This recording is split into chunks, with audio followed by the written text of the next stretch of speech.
Hello friends, this is Shailen Singh. Today I welcome in this session. Today we are going to discuss a very important chapter from our first textbook, Fundamental of Human Geography, the chapter number 5, Primary Activities. Friends, this chapter is very important for us, especially exam point of view. This chapter covers 5 to 10 marks. Definitely you will get one 5-mark question, and this year CBSE introduced 18 questions in objective forms. So definitely you will get 2 or 3 questions from this chapter in objectives. And as we revised our map syllabus, you have seen that one question will come from this chapter also, either in agriculture activity or pastoral activity. So definitely will you get 5 to 10 marks from this chapter.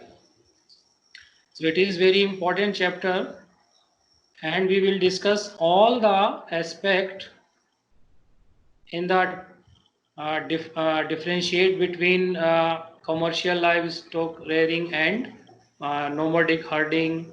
We will discuss the difference between extensive agriculture, grain cultivation, and plantation agriculture. So all the aspects we will discuss in this session. So please stay with me.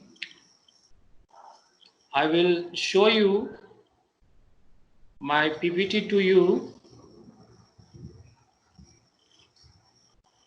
I hope it is visual to all of you. So friends, first, the important term from this chapter is economic activity. What is economic activity? Because we are going to study in chapter number 5, 6, 7, the primary activity, secondary activity, tertiary and quaternary activity. So first we understand that what is economic activity. So dear friends, human activities which generate income are known as economic activities. So generate income, जो भी गतिविधियां आय को अर्जित करती हैं उन्हें हम कहते हैं आर्थिक गतिविधियां। ये जो गतिविधियां हैं इनको हमने 4 ग्रुप में बांटा हुआ है। These economic activities are grouped into 4 primary activity, secondary activity and quaternary activity. Again quaternary activity is divided into quinary, पंचम क्रियाओं को भी क्वार्टनरी में, चतुर्थक और पंचम में विभाजित किया गया है। But our main focus on primary activity. So what is primary activity? Primary activity is refer to extraction, utilization of raw materials from the earth's surface. It includes hunting, gathering, pastoralism, fishing, forestry, mining and agriculture. So primary activities क्या हैं? हम raw materials, जो हमको earth surface से जो raw materials मिलते हैं उनके यूटिलाइजेशन से जो हम एक्टिविटीज करते हैं वो हो जाती है हमारी प्राइमरी एक्टिविटीज। जैसे जंगल से हमने फल तोड़ लिए, लकड़ी ले ली और जानवरों का शिकार करके मांस ले लिया, खाल ले ली, खुर, सींग, है ना, इस तरह से हमने उनके अदर पार्ट्स भी टूल्स में यूज कर लिए। एग्रीकल्चर की, माइनिंग की, तो ये जो प्राइमरी एक्टिविटीज हैं, they are directly dependent on environment and they are directly involved with our environment. These activities refer to use of earth resources such as water, land, vegetation and minerals.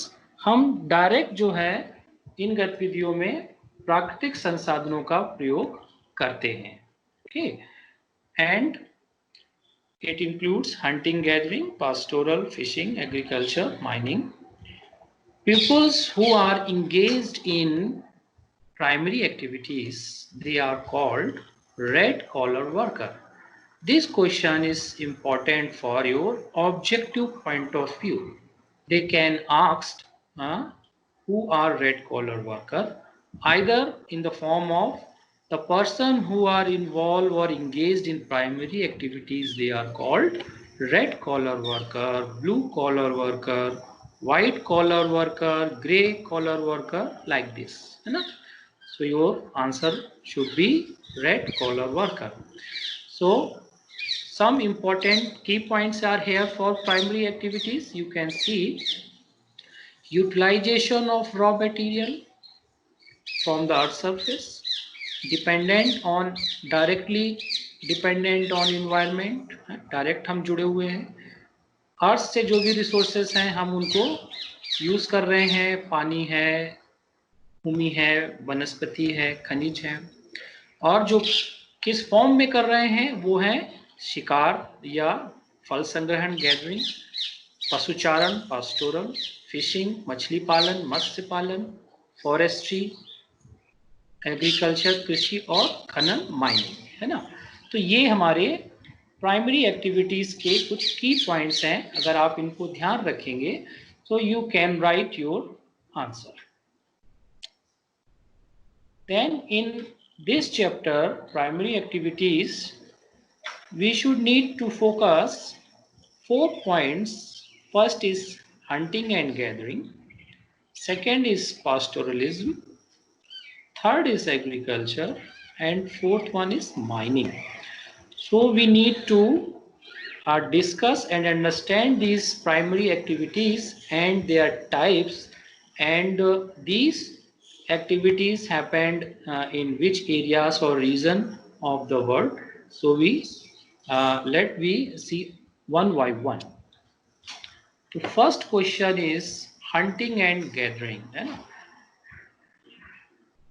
2 or 3 years before, in 2017 or 18, this question will ask in 5 marks. So what is hunting and gathering? This activity is practiced in regions with harsh climatic conditions. So जहाँ कहीं भी जितने भी दुर्गम क्षेत्र हैं, जैसे Eurasia का, साइबेरिया का प्रदेश हो गया, आर्कटिक रीजन्स हो गए, तो वहाँ पे जो है बहुत ही कठिन जलवायु दशाएं होती हैं. तो वहाँ पे बहुत अधिक वनस्पति वगैरह नहीं है, बहुत अधिक पेड़ वगैरह नहीं है, वहाँ पे विविधता नहीं है, जो भी है एक रूपता जैसा है. तो वहाँ पे हंटिंग और गैदरिंग जो भी वहाँ प्रकृति उपलब्ध करा रही है उसको ही वो कलेक्ट करके यूज कर रहे हैं. This is oldest known economic activity. अभी सबसे पुरानी एक एक्टिविटी है. People migrate frequently in search of food in small groups and specific territory. Pupils जो हैं वो छोटे छोटे लोगों का ग्रुप बना के, समूह बना के खाने की खोज में एक स्थान से दूसरे स्थान तक आते जाते रहते हैं, है ना. तो यहाँ पे माइग्रेशन जो है वो फ्रीक्वेंटली हो रहा है इन ग्रुप्स. इन लोगों ने अपने एरियाज को भी डिवाइड कर लिया है कि ये टेरिटरी हमारी है, इस एरिया में ही हम अपना रहेंगे और दूसरा कोई भी इस एरिया में नहीं आएगा और हमारे रिसोर्सेज को यूज नहीं करेगा. ऐसे इन्होंने कुछ अपने रूल्स और लॉ बना रखे हैं. इसी के लिए इनके बीच में कभी कभी झगड़े वगैरह भी होते हैं. This type of activities require a small amount of capital investment. बहुत अधिक इसमें पैसा नहीं लगता है, कोई अधिक पूंजी निवेश इसमें नहीं है. जो भी थोड़ी सी पूंजी या पैसे से जो भी हथियार हैं शिकार को करने के लिए वो कम पैसों में आ जाते हैं। तो इसमें small amount of capital investment आता है। Operates at very low level of technology, इसमें बहुत ज़्यादा कोई भी हाई टेक्नोलॉजी का यूज़ नहीं है। They use their tools a very simple way, बहुत ही सरल से उपकरणों का वो यूज़ करते हैं, उसमें कोई भी बहुत अधिक टेक्नोलॉजी नहीं है।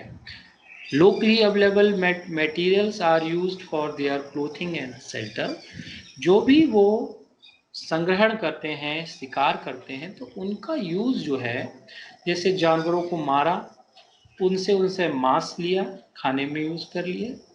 फिर जो खाल है, खुर हैं, नाखून है जैसे, और जैसे अगर किसी के दांत वगैरह, तो इस प्रकार से वो जो है उन मटेरियल्स को भी अपनी क्लोथिंग में यूज़ करते हैं और अदर टूल्स के रूप में वो उनको यूज़ करते हैं। द yield पर person is very low and little और नो सरप्लस इज प्रोड्यूस्ड, जो पर व्यक्ति उत्पादन है बहुत कम है, बहुत ही थोड़ा, क्योंकि वहाँ पे संभावना ही उतनी नहीं है, और कोई भी सरप्लस नहीं है। आज का देखा, इकट्ठा किया, यूज़ किया, कल का कल देखेंगे। तो इस प्रकार से बहुत ज़्यादा वो सरप्लस में नहीं है कि आपने 2 महीने का स्टोर कर लिया या 3 महीने का स्टोर कर लिया। There is no surplus in produce. So these are some important key points for hunting and gathering. The first is harsh climatic conditions, है ना? It is oldest economic activity. People migrate frequently here and there in small groups. A small amount of capital, low level of technology, available material used for their clothing and other tools. Yield per person is very low and there is no surplus production. So it is important question, 2 or 3 times ये CBSE में आ चुका है, इसको देख के चलेंगे। फिर map base में यहाँ से क्वेश्चन आता है कि ये हमारे गैदरिंग एंड हंटिंग एरियाज का जो सबसिस्टेंस गैदरिंग एरियाज है, वो मैप पोर्शन में जरूर पूछता है। तो हमको ये ध्यान देना है कि हाई लैटिट्यूड्स जोन में नॉर्दर्न कनाडा, ये हमारा नॉर्दर्न कनाडा, और नॉर्दर्न यूरेशिया या नॉर्दर्न साइबेरियन पार्ट जो है यहाँ का, ये इम्पोर्टेंट है सबसिस्टेंट गैदरिंग एरिया के लिए, और सेंट्रल चिली एरिया यहाँ पे है। लो लैटिट्यूड्स में अमेज़न बेसिन और कांगो बेसिन, इसके साथ में जो इन ऑस्ट्रेलिया का ये जो नॉर्दर्न फ्रिंज है ये, और साउथ ईस्ट एशिया के कुछ पार्ट्स में, स्पेशली दिस कालीमतान आइलैंड। तो ये कुछ एरियाज हैं जहाँ पे सबसिस्टेंस गैदरिंग प्रैक्टिस की जाती है। तो ये यहाँ से आपको एक मैप का क्वेश्चन डेफिनेटली मिल जाता है इस चैप्टर से, इस तरीके से, है ना? तो जितनी भी हम प्राइमरी एक्टिविटीज़ देखेंगे उनमें सब में मैप का जो भी एस्पेक्ट्स है उसको साथ में देखते हुए चलेंगे। नेक्स्ट है पास्टोरलिज्म, यानी कि एनिमल रेयरिंग, है ना? जानवरों को पालतू बना के उनसे आर्थिक लाभ प्राप्त करना, जैसे मांस के रूप में, खाल के रूप में, ऊन के रूप में, और भी अन्य तरीकों से। तो hunting is an unsustainable activity. Human beings might have thought of domestication of animals. जब स्टार्टिंग में उनको लगने लगा कि हंटिंग जो है वो अनसस्टेनेबल एक्टिविटी है, तो उन्होंने धीरे धीरे जानवरों को पालतू बनाने की प्रक्रिया शुरू की है, domestication of animals. People living in different climatic conditions selected and domesticated animals found in those regions. जो व्यक्ति जिस रीजन में रह रहा था, उन्होंने उस रीजन में पाए जाने वाले जानवरों को पालतू बनाना शुरू किया, जो कि यूजफुल थे, जिनसे उनको इकोनॉमिक बेनिफिट हो सकता था। जैसे सीप, जहाँ से ऊन मिल सकती है, गोट मांस मिल सकता है, कैटल्स मिल्क वगैरह, पिग मांस, कैमल जो है ट्रांसपोर्ट, हॉर्स और रेंडियर ये सब एनिमल्स ट्रांसपोर्ट में यूज कर रहे हैं।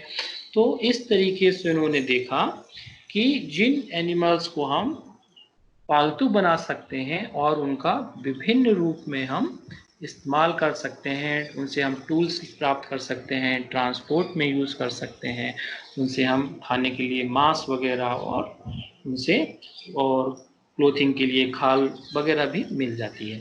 तो they started domestication of animals.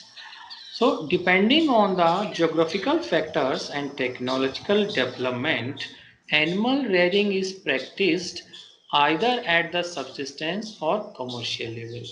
या तो अपनी ज़रूरत के लिए या व्यापारिक स्तर पे भौगोलिक फैक्टर्स और टेक्नोलॉजिकल डेवलपमेंट के आधार पे प्रैक्टिस किए जाते हैं।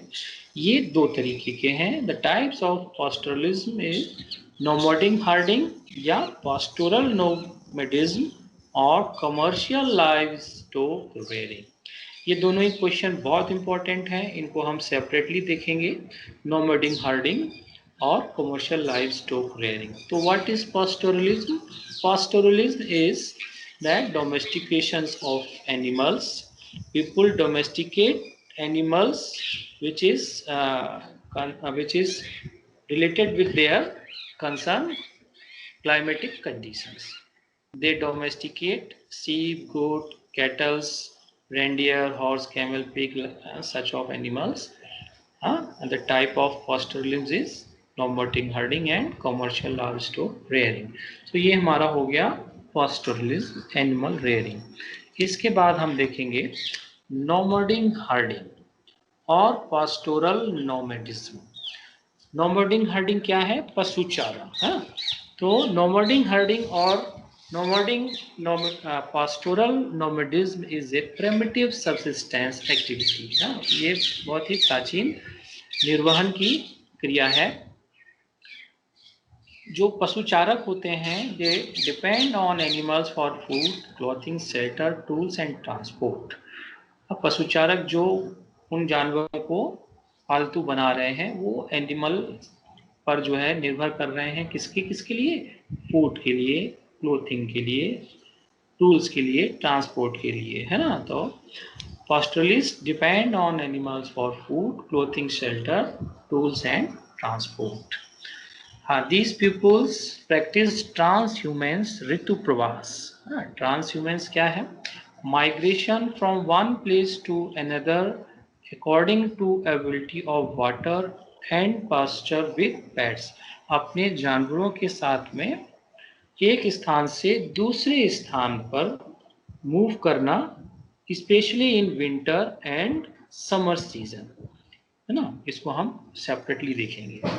Different animals are reared in different areas such as reindeer in Arctic region, है ना। डिफरेंट एनिमल्स अलग अलग एरियाज में अलग अलग जानवर जो हैं वो डोमेस्टिकेट किए जाते हैं या रेयर्ड किए जाते हैं। जैसे रेनडियर आर्कटिक रीजन में, है ना, गोट सीप सहारा डिजर्ट में, कैमल भी उधर सहारा डिजर्ट में, इस तरीके से। Each community occupies well identified territory. हर कम्युनिटी जो है एक निश्चित क्षेत्र या एक एरिया को कवर करती है या उसको अपना ऑक्यूपाई करती है कि इस एरिया में हम रेयरिंग करेंगे, है ना। Tundra region of Eurasia, Southwest Africa and Madagascar. These are the main reason of pastoral nomadism. Reduction of areas due to imposition of political boundaries and settlement planning. Nomadic herding areas में कमी आ रही है, जिसका कारण क्या है? Political boundaries के कुछ डिस्प्यूट्स हैं और सेटलमेंट यानी कि अधिवास के लिए जगहों का अधिग्रहण कर लिया जाता है, तो इसकी वजह से इन क्षेत्रों में कमी आ रही है। ये क्वेश्चन जो है सेपरेटली जो है एक बार सीबीएसई में 3 मार्क्स में पूछा गया है कि क्यों नोमैडिक हर्डिंग एरियाज में कमी आ रही है ना। तो नोमैडिक हर्डिंग क्या है? What is nomadic herding? It is a primitive subsistence activity. First point. Pupils depend on animals for food, clothing, and goods transport. They practice transhumance. Different animals reared in different areas. Community occupies identified territories. Region क्या हो गए? Tundra region Eurasia में, south west Africa, Madagascar. और इनकी कमी क्यों आ रही है? पॉलिटिकल बाउंड्री डिस्प्यूट्स की वजह से और सेटलमेंट प्लानिंग की वजह से। तो ये कुछ की पॉइंट्स आप अगर ध्यान में रख के चलेंगे, if you will keep mind these key points, then you will definitely write a good answer. ये है हमारा नोमैटिक हर्डिंग एरिया से मैप में पूछा जाने वाला question. So they will marked in your world map this portion and will ask nomadic herding area. So this is southwest Africa, है ना? So that's Atlantic region. This is Atlantic region or tundra or northern Eurasia, Siberia part. And this is central of Africa, Arab island and Mongolia and western China part. तो ये हमारे important nomadic herding areas हैं. ये यहाँ से आपको एक map में क्वेश्चन मिल जाता है. ये एरिया को लास्ट टाइम पूछा गया था. ट्रांसह्यूमेंस. The seasonal migration of people with their animals in search of pastures and water is known as transhumance. ऋतु प्रवास. अपने पालतू जानवरों के साथ में पानी और चारागाह की तलाश में एक स्थान से दूसरे स्थान पे जाने की प्रक्रिया को हम कहते हैं ऋतु प्रवास या transhumance. In the mountainous region such as the in Himalaya, Bakarwal, Gujjar, Bhutias, these are the tribe practice this transhumance in summer from mountains to plain in winters, है ना. समर में क्या होता है? ये थोड़ा सा ऊपर चले जाते हैं. क्यों? क्योंकि उस समय वहाँ पे घास वगैरह अच्छे से होती है. विंटर में क्या, यहाँ पे आइस जम जाती है ना, बर्फ जम जाती है. तो वहाँ पे से वो साउथ की तरफ या नीचे की तरफ उतर आते हैं, प्लेन्स की तरफ आ जाते हैं, ताकि उनको खाने के लिए सामान मिल सके, पीने को पानी मिल सके. क्यों? क्योंकि विंटर में हाई लेटिट्यूड्स में या नॉर्दर्न पार्ट में आइस जम जाती है, जिसकी वजह से उनको खाने के लिए जानवरों को चारागाह वगैरह नहीं मिलते हैं, पानी भी जम जाता है. तो ये कारण होते हैं. In tundra region, these people migrate from south to north in summers and from north to south in winters. Important point है, seasonal migration of pupils with their animals in search of pastures and water is known as transhumance. ये question आपको जो है 3 mark में मिल सकता है. This question will come into 3 mark. Either it will come as a part of any question, then it will come into 2 marks, and the other question will be added. Then commercial livestock rearing. This is the capital intensive or organized rearing of animals on scientific lines is called commercial livestock rearing. इसमें पूंजी के साथ, इसमें पैसे की आवश्यकता पड़ती है, पूंजी की आवश्यकता पड़ती है. एक वेल ऑर्गेनाइज्ड साइंटिफिक इसमें मेथड की जरूरत पड़ती है. It is practiced in permanent ranches, fencing the permanent ranches divided into parcels. जिस एरिया में इसको जो है हम लाइवस्टॉक रेयरिंग करते हैं उसको बोलते हैं रेंचेस, और उसको हम फेंस बाउंड्री कर देते हैं और उसको हम डिफरेंट पार्सल्स में डिवाइड कर देते हैं. Number of animals kept according to pastures capacity. हर पार्सल की कैपेसिटी के हिसाब से हम वहाँ पे जानवरों को रखते हैं. The same type of animals is reared. This is important point for commercial livestock. एक ही प्रकार का कोई जानवर होगा, गाय होगी या बकरी या शीप होगी, तो एक ही प्रकार के हम किसी जानवर को वहाँ पे हम रेयर करते हैं. Process by scientifically exporting meat, skin and wool. और साइंटिफिकली जो है हम मांस, खाल और ऊन वगैरह को निकालते हैं. Attention is given to breeding of animals, control of diseases and health.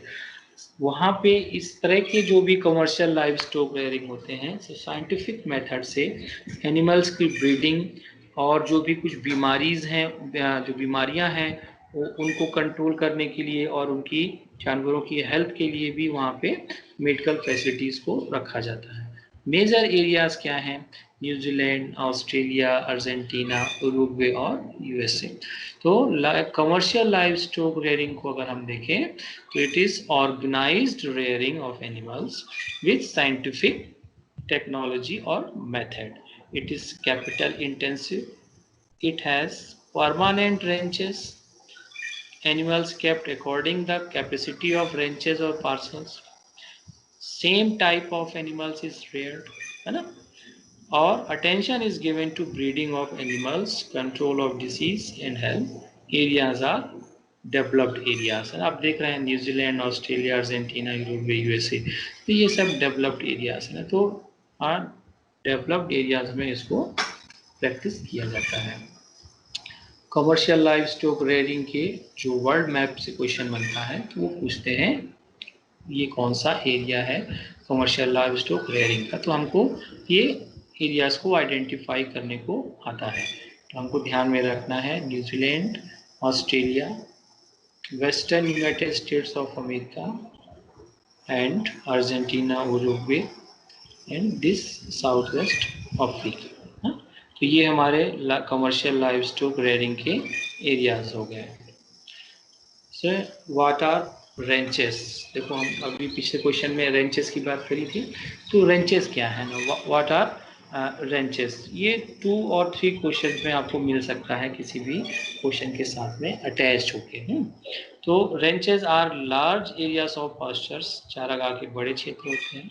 These ranches are divided into number of parcel which are fenced. आप यहाँ देख रहे हैं इनको अलग अलग पार्सल्स में डिवाइड कर दिया है।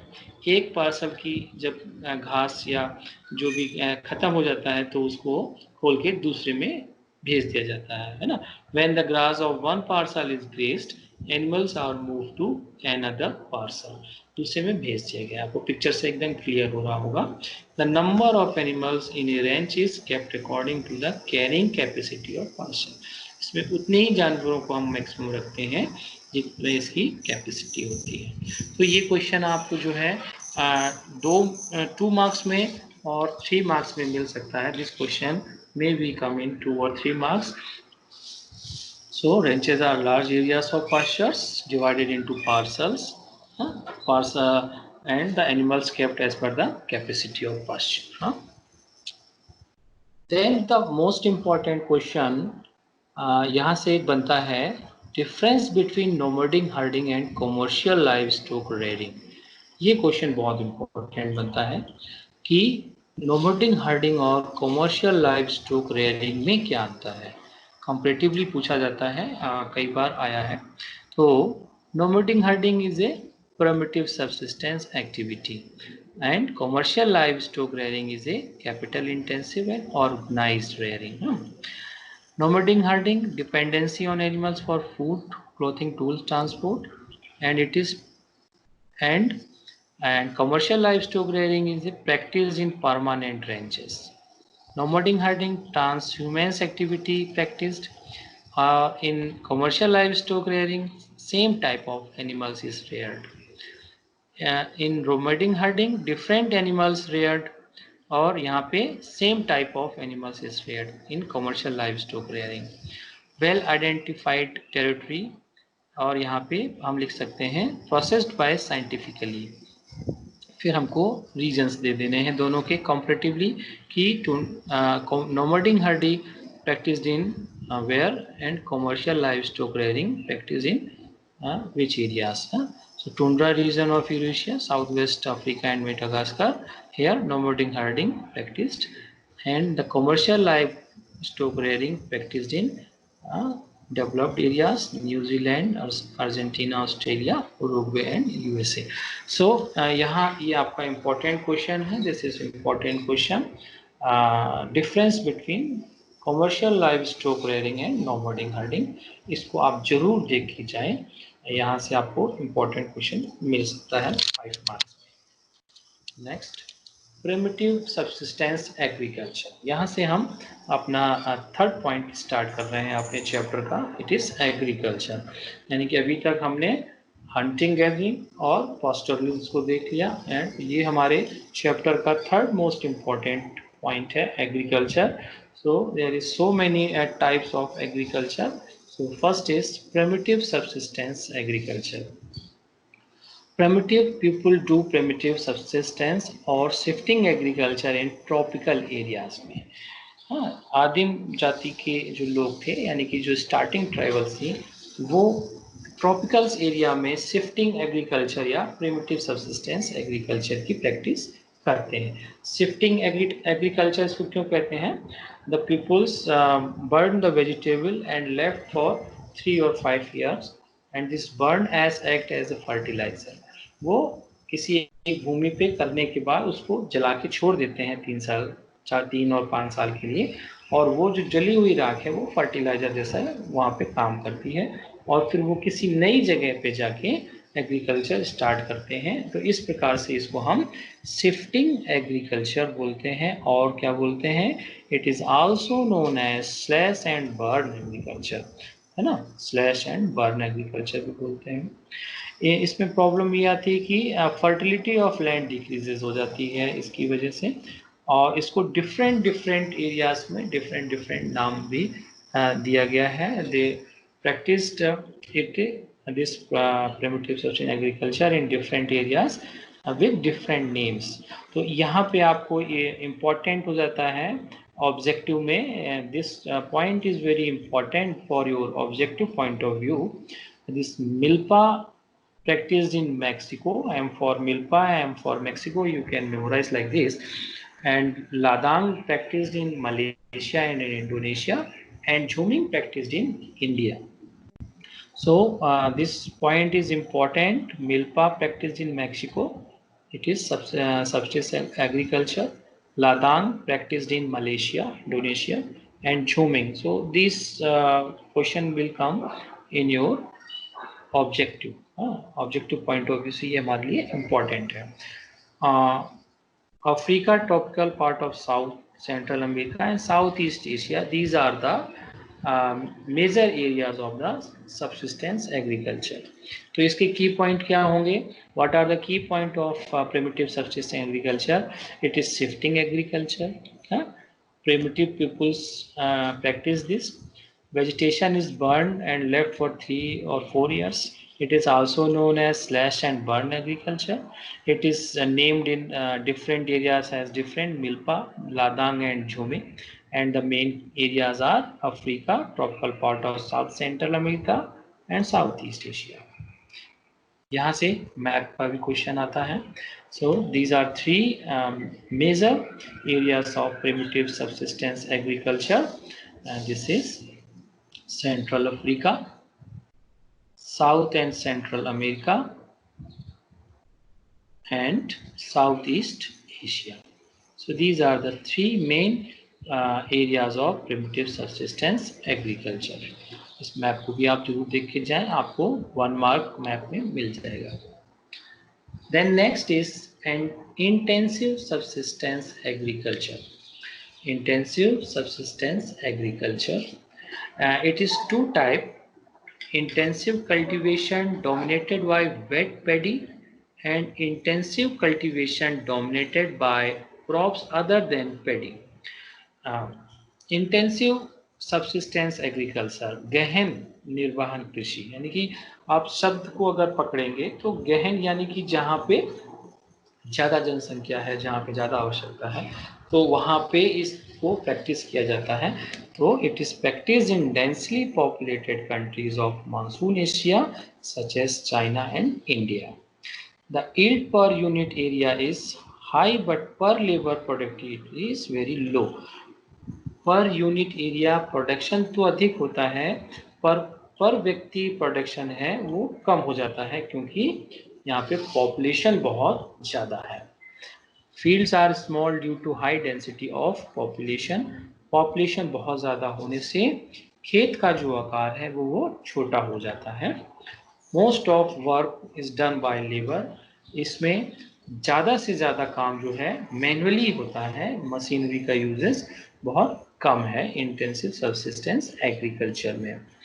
Farm yard manure is use to maintain fertility of the soil, जैसा कि हम लोगों ने अपने ग्रामीण क्षेत्रों में भी देखा है, हम फर्टिलिटी को बनाए रखने के लिए जानवरों के गोबर का हम यूज करते हैं। तो farm yard manure is use to maintain fertility of the soil. और यहाँ पे वेट पेडी यानी कि धान की फसल की प्रधानता और गेहूं के साथ अन्य फसलों की प्रधानता, ये दो यहाँ पे मुख्य हैं।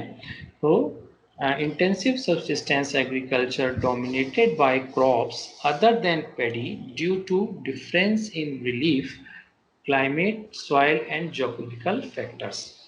It is not practical to grow paddy in many parts of monsoon Asia, क्योंकि धान की खेती के लिए तापमान, वर्षा, जल की मात्रा ये सब अधिक चाहिए, है ना।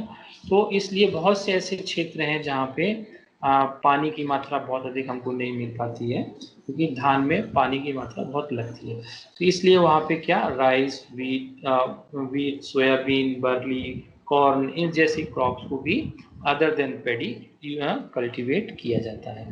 तो इंटेंसिव सबसिस्टेंस एग्रीकल्चर को हम प्रिमिटिव सबसिस्टेंस एग्रीकल्चर के कंपैरिजन में देख के चलेंगे, because this is our next important question is difference between primitive subsistence and intensive subsistence agriculture। ये important question है, तो इस दोनों में क्या डिस्टिंग्विश है, क्या डिफरेंस है, अंतर क्या है, ये हमको देखना है। तो primitive subsistence agriculture practiced in tropical areas and intensive subsistence agriculture practiced in monsoon Asia, known as shifting or slash and burn agriculture. It is dominated by paddy, wet paddy or other crops like wheat, rice.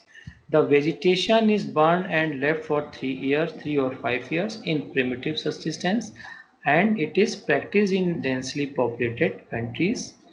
Milpa, Ladang, Jhuming are the different name of primitive subsistence in different areas, and in intensive substance it is the important point should be yield per unit area is very high, but per person is very low.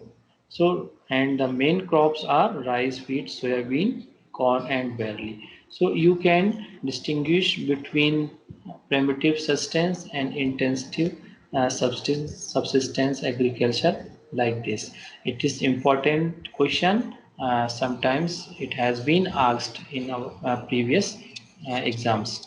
So one question is left, the important areas of intensive subsistence farming. जो कहाँ पर intensive subsistence farming practice है, ये हमको देखना है। It is mostly practised in monsoon Asia और eastern China area. तो ये हमारा इंडिया और Bangladesh, some part in Myanmar and this some part of western Southeast Asia and eastern China part. So these in Japan also. So intensive subsistence farming, this is important for our map question. One question will ask from this part. तो यहाँ पे हम लोगों ने difference देखा primitive subsistence agriculture और intensive subsistence agriculture में, जो कि बहुत इम्पोर्टेंट क्वेश्चन बनता है हमारे आने वाले एग्जाम के लिए। Then the next is plantation agriculture. Now we are going to start the modern agriculture part. क्योंकि अभी तक हमने प्रिमिटिव देखा और क्या देखा हमने देखा इंटेंसिव और प्रिमिटिव सबसिस्टेंस। अब हम देखने जा रहे हैं, we are going to see plantation, commercial livestock, extensive grain cultivation, mixed farming, dairy farming, Mediterranean farming. तो ये सब क्या है, एडवांस्ड टेक्नोलॉजिकल और डेवलप्ड एरियाज में और इन कैपिटल इंटेंसिव फार्मिंग है। तो यहाँ पे हम इनको वन बाय वन देखेंगे। Plantation agriculture started by European colonies and they focused to cultivate the tea, coffee, rubber, sugarcane, banana like this in tropical regions, है ना। The large areas where these tea, coffee plantation cultivated, they are known as estates। जैसे कि commercial live stock rearing में जहाँ पे हम animals को rare कर रहे थे उनको कह रहे थे हम रेंच।